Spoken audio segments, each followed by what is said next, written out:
Alrighty then, look out there.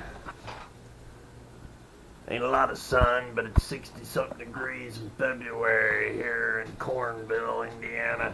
That's unheard of. Let's get out of here, go out there and work on the bikes. Got the bike blues.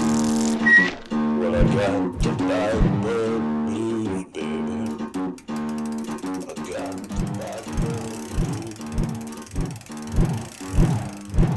As you might know, if you've been looking at these videos, if you're those 2 or 3 people that's hanging around, been working on my critical, my personal bike.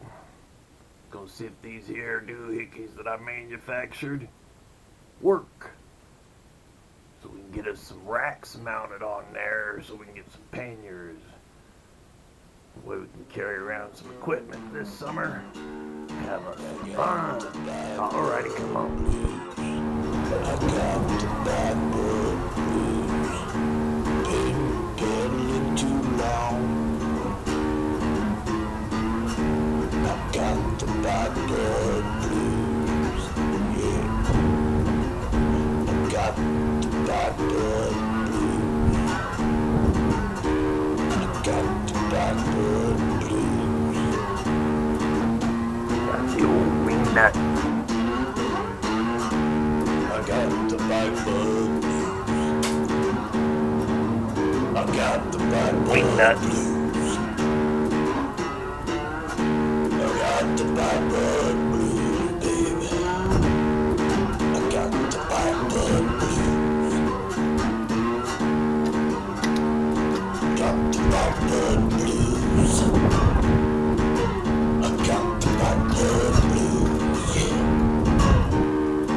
Trying to get it out of my head, the things you say. I got the bike blues.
Let's talk of big matters in our hands and body, but it's not speaking underhanded body the way we understand.